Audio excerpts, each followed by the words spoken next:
Hello everyone and welcome back to another video of Fox Reacts. Today we're checking out a brand new vid from Food Theory about Coke's secret plot to kill off Crystal Pepsi. Now from what I know, Crystal Pepsi was like an older version of Pepsi, but instead of it being the dark color, it was clear or crystal as they would call it. Ah, the 90s. A simpler time when playgrounds were wooden and gravy was clear. Crystal gravy. What?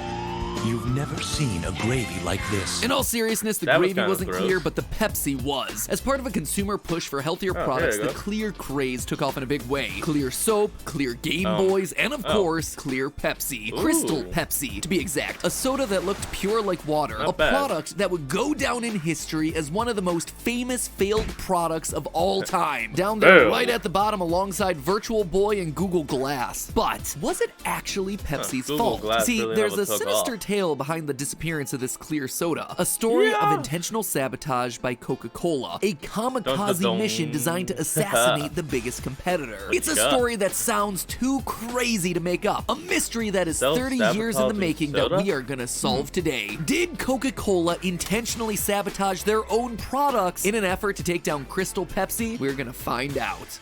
Yes, let us start, Matt. This will be very interesting to hear. Because I'm honestly curious. What the hell are you getting on about? Yeah, well, man, so I can say stuff like hell.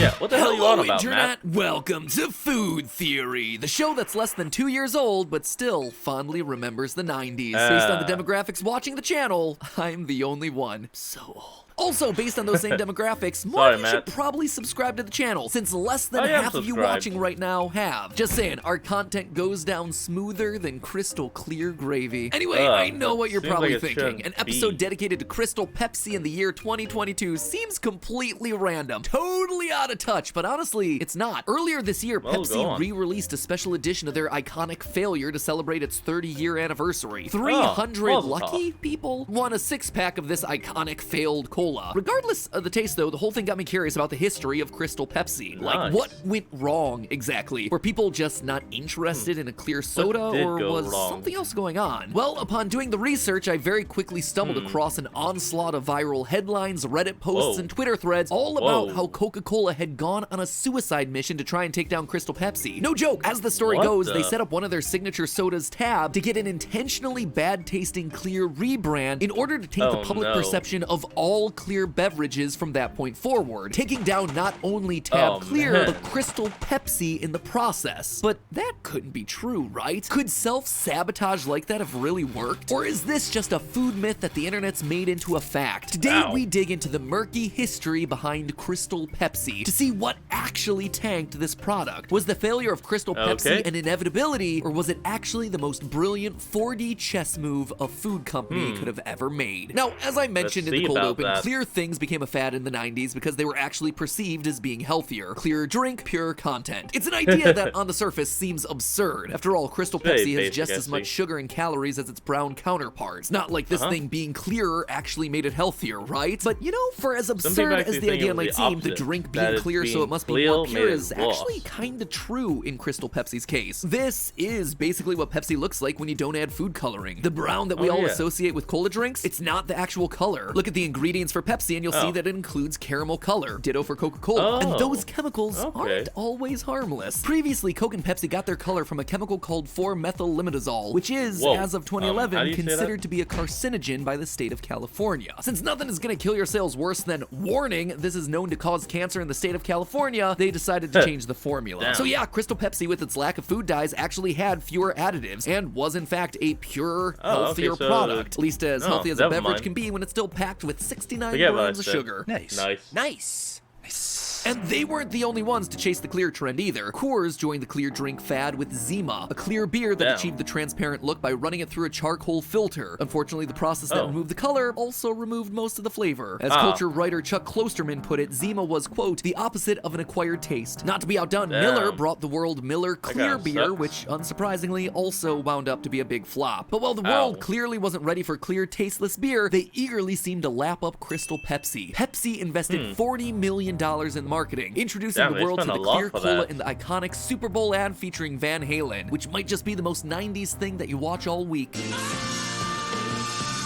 Yeah, that's definitely screaming 90s. But apparently that big marketing push paid off. Crystal Pepsi immediately captured 1% of the soft drink market, which, according to the publisher of Beverage Digest, was the equivalent of $474 million in retail sales. Damn! Not too shabby for a brand new That's a drink. lot of So sales. where did it go wrong? If sales were so strong, why would it disappear a year later? Enter Coke. The ascent of Crystal Pepsi spelled bad news for Coca-Cola. They were basically left with Big two Daddy options, Cola. neither of which were particularly good. They could either ignore the clear drink trend and let Crystal Pepsi dominate the newly created market for clear cola, or they could come up with a clear version of Coke themselves, thereby validating Pepsi's idea and setting themselves up as a copycat in the public eye. Either approach seemed like admitting defeat, so Coca-Cola went with option 3, self-destruct. Rather than trying to compete with Crystal Pepsi and cash in themselves, Coca-Cola would maliciously destroy the entire clear drink market. If we can't have a clear soda, then no one can. So what was the plan? Well, Sergio Zeman, chief marketing officer of Coca-Cola, planned to release a product that would fail on purpose. Tab Clear. Remember Tab? No, I don't either, to be honest. It was Coca-Cola's first diet drink, marketed to the ladies who wanted to stay in shape to keep their man interested. Keeping your shape in shape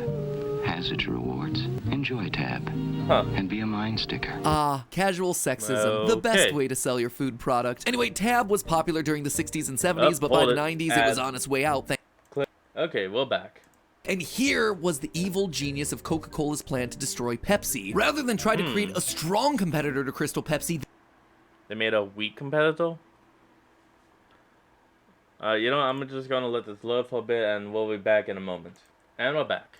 they intentionally created a weak one. They set themselves up to lose on purpose by releasing the least desirable version of a clear soda. Why would they do such a thing? Well, when Coca-Cola released Tab Clear, grocery stores did the logical thing and placed it right next to Crystal Pepsi. And as a result, Crystal Pepsi became associated with Tab Clear in the eyes of the public. Something that, according to Sergio Zeman, was intentional. Quote, Pepsi was basically gonna say Crystal Pepsi was a mainstream drink. It has all this great taste. And we, Coca-Cola, said no. Crystal Pepsi is actually a diet drink, even though it wasn't, because Tab had the attributes of diet, which was its demise. Within 3 or 5 months, Tab Clear was dead, and so was Crystal Pepsi. Tab Clear was deliberately sent out to grocery store shelves to die, and when it did, it succeeded in taking Crystal Pepsi down with it. Just like that, Pepsi's flashy new product that had been poised to bring in hundreds of millions of dollars in revenue per year was doomed. In the words of Coca-Cola's chief marketing officer, quote, we did a kamikaze on them, commit suicide, and kill them in the process. The rad new trend of clear cola was suddenly now nothing but a joke. It's a cool story of underhanded corporate sabotage, of one business's brilliant maneuvers to try and take down their competition. Honestly, it is no surprise that this story would go on to become a viral hit across the internet, and yet I think it's a lie. I think that this was all just revisionist history trying to make someone look all galaxy brain, when in truth, he was all smooth brain the entire time. I also think it's a prime example of having to double check where the information that you're getting online is coming from. First off, it's important to consider the source of the information. This story about Coca-Cola's brilliant suicide mission all comes from one guy, Sergio Zeman, Coca-Cola's chief marketing officer. It's true, he would know the subject better than anyone else, but he'd also have the biggest incentive to lie about it, since the story he's telling is basically trying to spin a failed product into an intentional act of brilliance. And here's the thing, Tab Clear wouldn't be his only massive mistake. According to Fortune magazine, back in the 80s, Zeman was also the executive who pushed to replace Coke's signature flavor. You know, the taste that had been the market leader for the last 98 years, with a different tasting cola flavor called New. So wait, does that mean in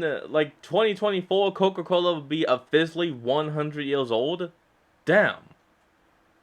And all that soda, and yet it still tastes great. Coke, now considered to be one of the biggest marketing blunders in history. Zeman was also the mastermind behind Fruitopia, another 90s Coca-Cola product that was off the shelves less than a decade later. So for him to come in and say, hey guys, I know that it seems like I was behind 2 of the biggest failed product launches of all time, but that second one, totally on purpose. Absolutely, cross my heart, hope to die. It doesn't necessarily mean that he's lying, but it does mean that we should probably be skeptical. And skeptical I was, so I decided to dig into the facts around Tab Clear, which is where things got even more fishy.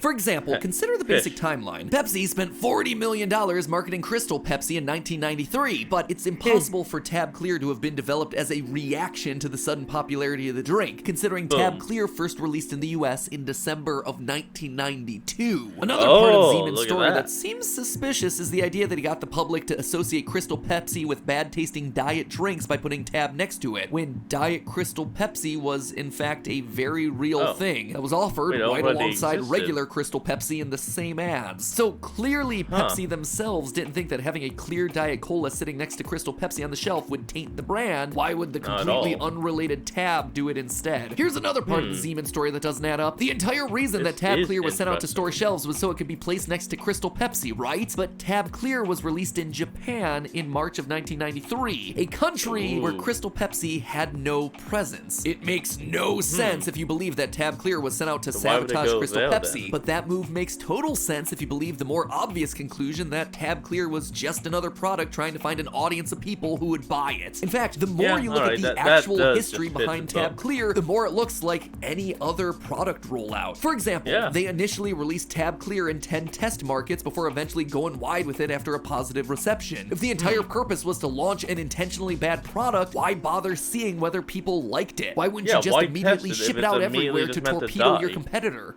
Head of Soviet forces has served Tab Clear in very cold glass, which sticks to his lip. He complains of glass frost. His generals hear glasnost. Oh no.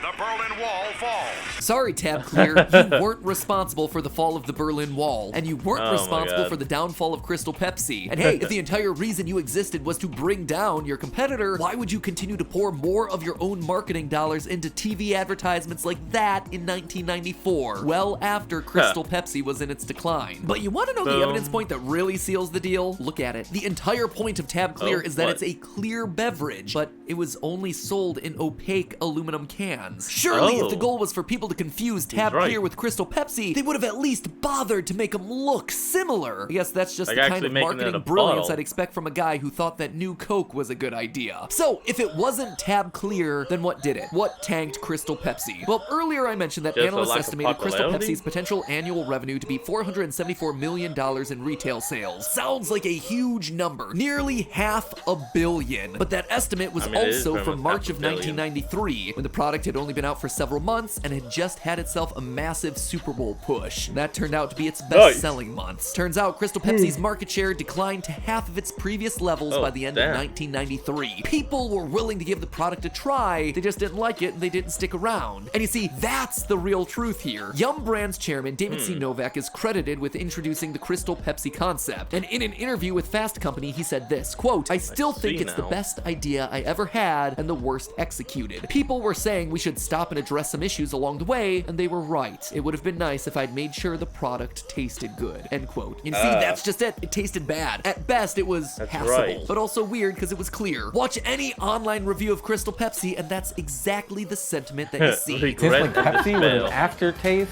of modeling clay. It started at Pepsi and then went black. I don't remember Crystal Pepsi tasting anything like cola. I don't think it tastes like Pepsi. It was the only thing available and I was really thirsty. I would drink crystal clear Pepsi again, but I wouldn't go out and buy it. It's messing with my brain. I don't know, my eyes and my taste buds are not connecting on this. Yeah, it like tastes like cola candy smells. Don't believe the headlines, my friends. In the end, the only thing that killed Crystal Pepsi was Crystal Pepsi itself. Sorry, Coca-Cola marketing guy, you have enough failures to your name, you don't get to claim this one too. But hey, that's just a theory. A food theory. Bottoms up.